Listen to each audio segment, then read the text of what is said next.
Alguien dijo que la historia no se repetía. Yo creo que se equivocó. La historia se repite.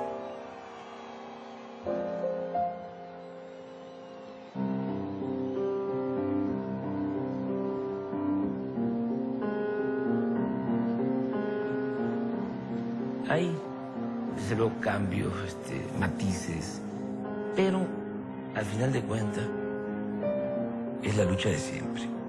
Y es México, y es América Latina, y es el mundo.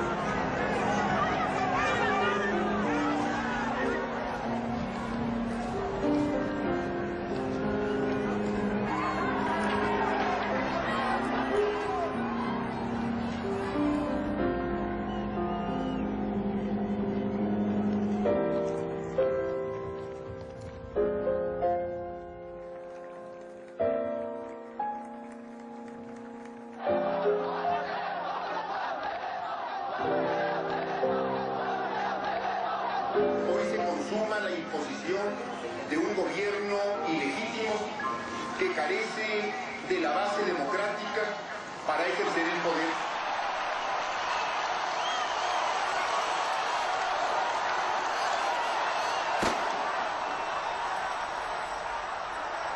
Si les permitimos que se impongan mediante el fraude, va a ser una regresión.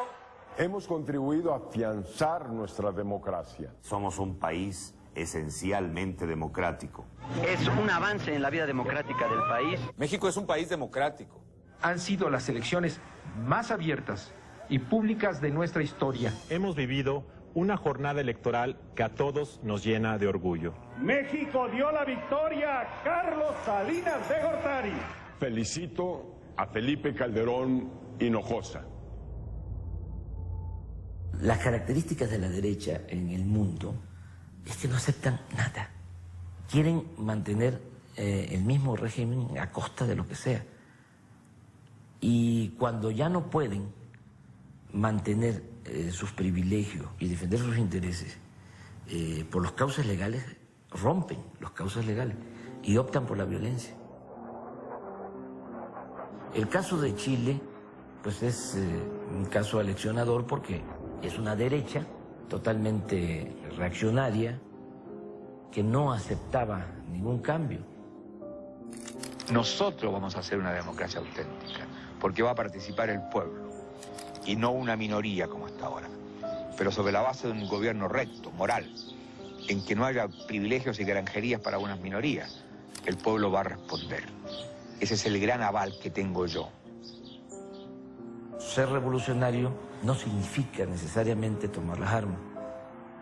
Y, por ejemplo, el presidente Allende no quiso eso. Es el personaje que más admiro, que más sentimientos me genera, porque es un humanista, víctima de canallas.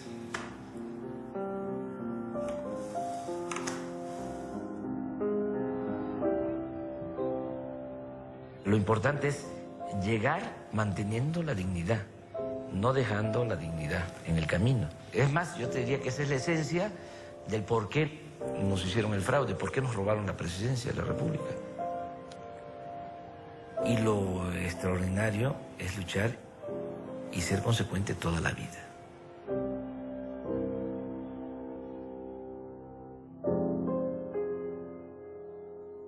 Voy a pedir al señor secretario general que consulte la voluntad de los magistrados sobre el dictamen que se nos ha puesto a consideración. Sí, señor presidente. Magistrada Alfonsina Berta Navarro Hidalgo. Voto con el dictamen en sus términos, señor secretario. Con el dictamen, doctor Galván. Con el dictamen. Conforme con el dictamen en sus términos. Magistrado presidente. Con el dictamen. El dictamen ha sido aprobado por unanimidad, señor. En consecuencia, se resuelve. Es válida la elección del presidente de los Estados Unidos mexicanos. Se declara al ciudadano Felipe de Jesús Calderón Hinojosa presidente electo. En México nunca ha habido democracia. O sea, son 3 siglos de dominación colonial. Luego, el siglo XIX, México es país de 2 hombres. Antonio López de Santana, en la primera mitad del siglo XIX, que es 11 veces presidente de México. 11 veces presidente de México. Y en la segunda mitad del siglo XIX, Porfirio Díaz es 34 años presidente de México. Luego, en el siglo XX, la revolución tiene 2 vertientes. Se lucha por la democracia, por eso la frase de Madero, sufragio efectivo, y al mismo tiempo por la justicia. Entonces, esta vertiente, encabezada por Villa, por Zapata, por muchos otros dirigentes. La revolución permite avances en el terreno social, pero no en el terreno político. En el terreno político prácticamente se traslada el régimen porfirista. Ya no es un hombre, ya no es don Porfirio, ahora es doña Porfiria, el PRI, que surge desde 1929 con otro nombre, Partido Nacional Revolucionario, y luego adquiere el nombre del PRI.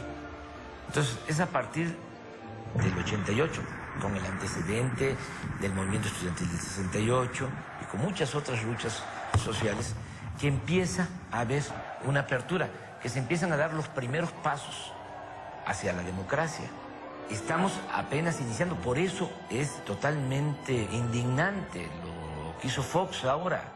Por eso le llamo traidor a la democracia, porque después de mucha lucha, de mucho sufrimiento, llega él, por primera vez le quita al PRI la presidencia de la República y el señor destruye la incipiente democracia mexicana con el fraude electoral del 2006.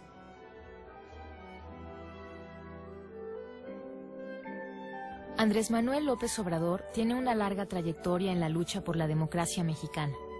A lo largo de los últimos 25 años, se convierte en uno de los dirigentes sociales más importantes del país. Es uno de los fundadores del Partido de la Revolución Democrática. En el año 2000, es elegido jefe de gobierno de la Ciudad de México. Su popularidad lo sitúa como el candidato con más posibilidades de ganar las elecciones presidenciales y también lo convierte en el más atacado. ¿Quién no quiere que usted llegue a la presidencia? ¿Es el presidente Vicente Fox? Sí, yo considero que sí es el presidente. Creo que las diferencias tienen que ver con los proyectos de nación. El detonador es el propio presidente cuando decide que su esposa es el personaje ideal para sucederle en el ejercicio del poder ejecutivo. Y entonces, ¿quién es el adversario a derrotar? Pues no queda más que uno, Andrés Manuel. Vamos, México, a crear el futuro que este país merece. A principios del 2003, Salinas regresa a México. Empieza a articular a empresarios, periodistas, los empieza a agrupar, ¿sí?, a su alrededor. No le cuesta mucho trabajo porque él les entregó empresas de la nación, bancos, minas, les ayudó con periódicos, a periodistas. Salinas tiene un expediente de cada uno de ellos. A todos los tiene agarrados. Cuando regresa, empieza de nuevo a articularlos a todos. Bendícenos, Señor. Bendice a nuestro invitado especial, don Carlos Salinas de Gortari. Bendice a los empresarios en sus iniciativas. Bendice a los medios de comunicación y a quienes lo dirigen. Bendice a todas nuestras iglesias. Bendice los alimentos que vamos a tomar. Te lo pedimos por Jesucristo nuestro Señor. Amén. Siento que este año es una especie de última llamada para Carlos Salinas de Gortari. ¿Por qué última llamada? El candidato que más posibilidades